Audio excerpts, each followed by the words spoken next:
Hey everybody, this is Andrew Wolf here, and in this video I'm going to be talking about the pathophysiology of coronary artery disease, including stable angina and the acute coronary syndromes, including unstable angina, and then the myocardial infarctions. And I'm not going to get into a whole lot of differentiation between the non-ST elevation MI and the ST elevation MI. I'm just going to sort of talk about myocardial infarctions in general.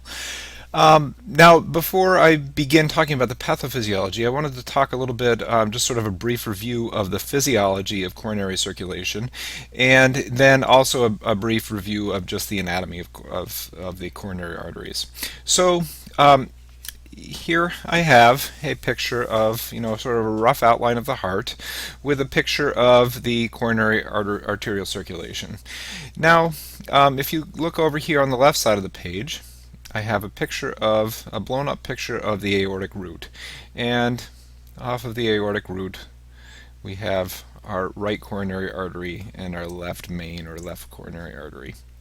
So all of the circulation from the heart comes from the aortic root, from either the right coronary artery or the left coronary artery, otherwise known as the left main coronary artery. Okay, now what's interesting, and I know this is a review for most of you, but what's very interesting about the heart, every other part of the body is perfused during systole. So the arteries are perfused during systole. However, because the cardiac tissues are compressed so strongly during systole, the arteries would actually be completely compressed and blood flow would not be possible through the arteries because the pressure, the intramural pressure, is so high during systole because of the contraction of the muscle. So the heart has adapted to have circulation during diastole, when the heart muscle is relaxed. Well, how's it done that? It's done that because in the aortic root, so the aortic root is where the aorta attaches to the heart. In the aortic root, there are the anastomosis between the aorta and the right coronary artery and the left main. And during systole, they are covered here. You can see these little yellow valves here. They get covered up by the aortic valve. And then during diastole, these valves close up. Because, remember why? Because of the back pressure of the blood with diastolic pressure, right? So that pushes the valve closed, and when the valve in its closed position, the coronary arteries are uncovered, and the blood is able to flow by the back pressure of diastolic pressure into the coronary arteries. So the coronary arteries are therefore, in that way, perfused during diastole. Now I'm going to talk about the effect of atheromas and atherosclerosis on the coronary arteries, because that is sort of the center part of coronary artery disease. So if you have not yet viewed my video on the pathophysiology of atherosclerosis, I'm putting a link up in the right hand corner of the screen. You can click on that link and watch that now before going on. So coronary artery disease is a disease of atheromatous plaque formation in the coronary arteries. So it's very common to get one in the left anterior descending artery, or one of the diagonal branches, or the right coronary artery. And if you're very unfortunate, you can have actually one in the left main, and that gives you very significant symptoms. Or you can have one in the circumflex. Now, typically people with coronary artery disease have disease in multiple vessels. That's why it's very rare for people when they one of the ways of correcting a coronary artery disease is to actually bypass the artery, and and it's very unusual to see a coronary artery bypass graft times 1. Typically you'll see a CABG times 3, or up to 5. And just to give you a brief, since I'm discussing cabbages, I'll just give you a brief review of what a cabbage is. So the cabbage is usually they will take a branch of the internal mammary artery, and they will actually connect it to a distal part of a coronary artery to bypass a significant atheroma in the left anterior descending or the left main. And then they can only use that once, so they can't use that for more than one vessel. So if they have to do a bypass for multiple vessels, then they have to harvest a little piece of vein or two from one of the lower extremities. So they're going to take the popliteal vein, and then they're going to take the vein and connect it to the aorta and bypass using a little piece of vein. Okay, so this here would be a picture of a coronary artery bypass times 3, or a cabbage times 3. And what they're doing is bypassing the areas of partial occlusion or occlusion in the vessels by using alternate vessels and connecting it to below that area of occlusion. Okay, so there's two classifications of coronary artery disease. There is stable angina, and then there are the acute coronary syndromes. Acute coronary syndromes. Now, stable angina is stable angina.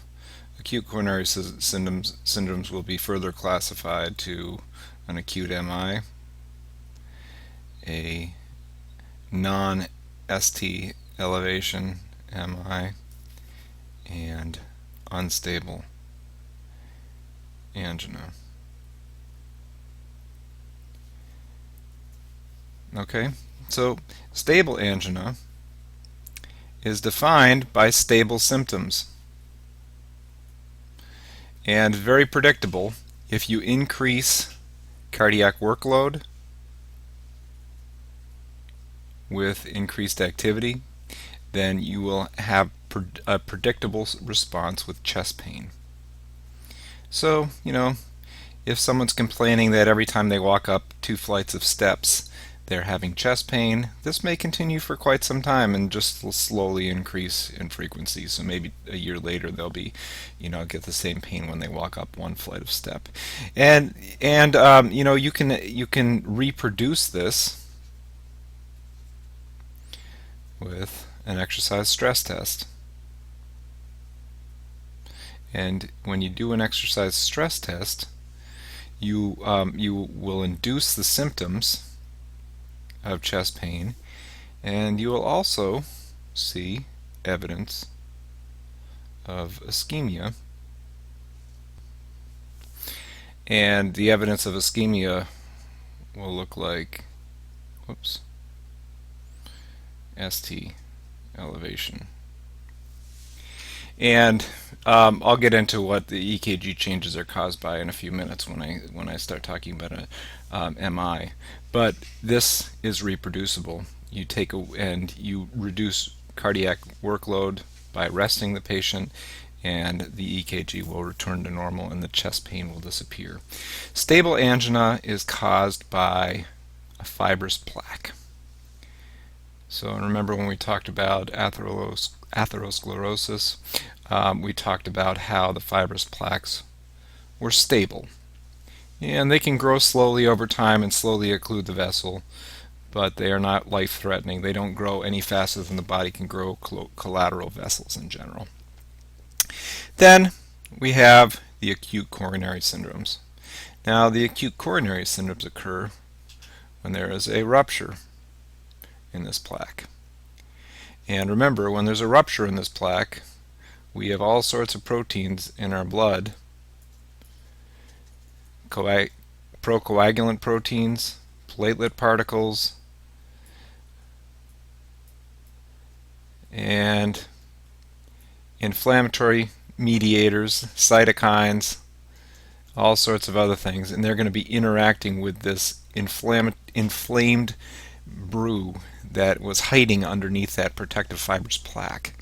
And what you're going to end up with is platelet aggregation and rapid clot formation.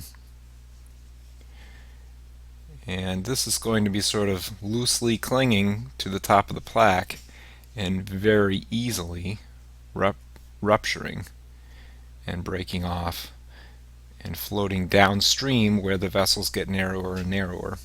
And then, if that happens, you are going to end up with one of these.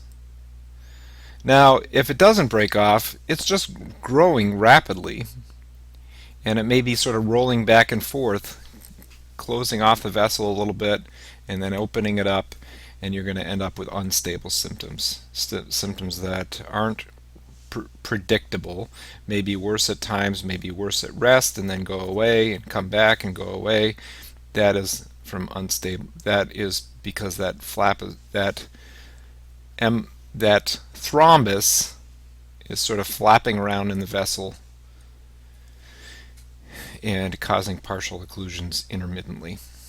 Okay, but all of these are considered acute coronary syndromes because they are all they are all life-threatening due to the unstable nature of the plaque. So the key word is unstable. So whether it's unstable angina or an MI, it needs to be addressed acutely. Okay, so let's say we've got a patient here that had a big plaque in the left anterior descending artery, and that plaque ruptures and develops an embolus, and that embolus travels downstream and occludes the vessel as it narrows here. Now, so what's going to happen? Well, all of this tissue down here is going to become ischemic. So this is all the area of that part of the left anterior that is perfused by this area of the left anterior descending. So now, remember, we talked about the cardiac myocytes, and one of the interesting things about the cardiac myocytes is that they are just packed with mitochondria because they use so much oxygen and glycogen. And remember, the blood that returns through the veins, through the cardiac veins, has a very low oxygen saturation, the lowest of the body. So the venous oxygen saturation from the coronary veins is like 25%. So these muscles are extracting every drop of oxygen out of the blood that possibly can be. So it's very hypermetabolic tissue. So, and it does not do well when the source of oxygen and glycogen is blocked. So when there's a blockage in the bloodstream, within 30 to 60 seconds, the cardiac myocytes in this ischemic area have used up their available glycogen stores and oxygen, and they have to switch to anaerobic metabolism. Now, cardiac myocytes are capable of anaerobic metabolism. Unfortunately, anaerobic metabolism can only extract about 1/10 of the energy from the substrates that aerobic metabolism can. And I'm not going to get into the biochemistry of that in this lecture, but just take my word for it. So these cells are no longer able to perform their function. So the first function that's lost is they lose the ability to contract. So they're not able to contract. The other thing that happens is, remember that action potentials depend on the constant movement of electrolytes in and out of cells. And this movement of electrolytes and the maintenance of different concentrations inside the cell and outside the cell, particularly for sodium, and calcium. These are dependent on ATP. So without ATP, we end up with significant electrolyte disturbances. And when we have electrolyte disturbances, the myocytes lose their ability to conduct action potentials. And this is made worse because also the anaerobic metabolism also causes a rise, creates a lot of the byproduct lactic acid. So we locally have very high lactic acidosis and a very low pH, and the very low pH makes these electrolyte disturbances worse and also directly impacts the loss of conduction. So we have a loss of contractility and loss of conduction. So, and this is all happening with the ischemic cells. Now, this is all reversible if we can restore flow within about 20 minutes. After 20 minutes, these cells begin to die. So if we do not get past this blockage, within 20 minutes we end up with infarction. So this here is ischemia, and obviously contraction and conduction of action potentials will not be possible after cell death. So we're going to end up with necrosis after 20 minutes.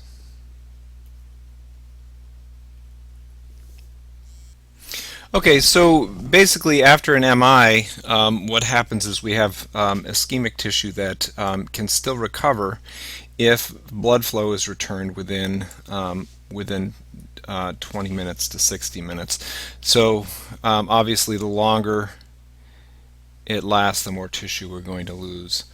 Now, if we have ischemia and perfusion is not restored, the myocardial cells will die, and the dead cells will eventually be replaced with non-functional scar tissue. So we will have a chunk of heart muscle that is replaced with scar tissue that is not able to conduct or contract. So the fact that I can't conduct or contract, so we're going to end up with what are called wall motion abnormalities if we watch the heart pumping on an echo. So, if it was a left anterior descending lesion, then we may have, a significant portion of the wall that is not able to contribute to contraction.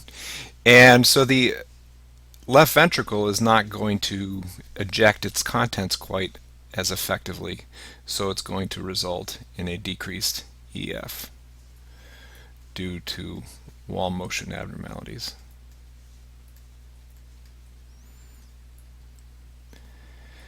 And this can lead to heart failure, and we're going to talk about that in the next slide. And then the other change that can happen is we've got our conductile tissue here. Let me make that yellow, be consistent. And we've got our pathways across the atria, and then we have the AV node, and we've got the bundle of His and the Purkinje fibers, the right bundle branch, and then the left bundle branch. And here, because we've got this biggest necrotic area here that is eventually replaced with scar tissue, we have a bundle branch block. So we end up with a left bundle branch block. The same thing would happen if the lesion was on the right side. We'd end up with a right bundle branch block. And you'll be able to see this on the EKG, and it's going to make the QRS complexes look wide, because the depolarization of the ventricle will not be as efficient, so the wave of depolarization is going to take more time to travel across and depolarize the muscle of the ventricle. Okay, so that ends my quick lesson on the pathophysiology of coronary artery disease and acute coronary syndromes. If you would like to view my other videos on pathophysiology, please click this link below for quick and easy access, and I'll see you on my other videos. Thank you.